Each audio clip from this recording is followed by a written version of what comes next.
High বন্ধুরা, আজকের আমার কিছু ফার্মে বৃক্ষরোপণ হচ্ছে।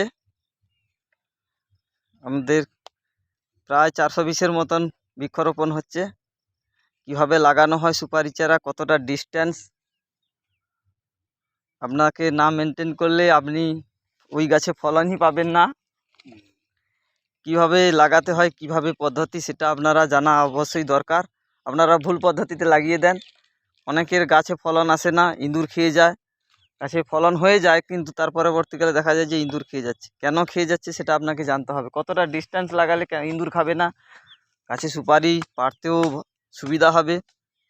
এই দেখুন, ডিস্টেন্স প্রায় আমরা 4 ফুটের মতন দিয়েছি একটা গাছ থেকে আরেকটা গাছ। তাহলে গাছটা বড় হলে পাতায় যদি পাতা না লাগে তবে আপনাদের কোনো সুপারি গাছে কোনো ইঁদুর খাবে না বা কাঠবেড়ালি এসে ছিঁড়বে না।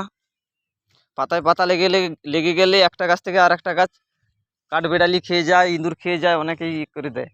কিন্তু আপনারা যদি ডিস্টেন্স মেনটেন করে তাহলে কোনো কিছুতেই আপনাদের সুপারি ক্ষতি হবে না। সুপারি গাছ লাগানোর পদ্ধতি আপনাকে না মেনটেন করলে আপনি বাগান আপনার নষ্ট হয়ে যাবে, আপনি বেশি ফলন পাবেন না। হয়তো আপনি পাচ্ছেন, কম পাচ্ছেন, কিন্তু অতিরিক্ত পেতে গেলে তো একটা আপনাকে মেনটেন করতেই হবে। কি সার দিতে হয়, কি না দিতে হয় আপনাদেরকে জানা দরকার।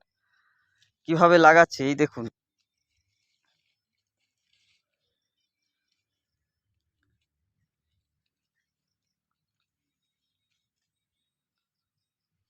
কতটা মাটি দিতে হচ্ছে, কতটা গর্ত করতে হচ্ছে। আপনারা গর্ত অনেকটা করে দেন, গাছ সেতে বাড়ে কম।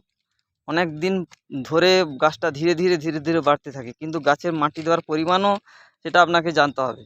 এই দেখুন, গাছটা লাগিয়ে কিভাবে মাটি দিচ্ছে, গাছের চারিদিকে হালকা করে ঝুড়ো মাটি দিয়ে দিচ্ছে। এই এরপরে আপনাকে পরবর্তীকালে আপনাকে গাছের জন্য যত্ন নিতে হলে আবার একবার মাটি দিতে হবে।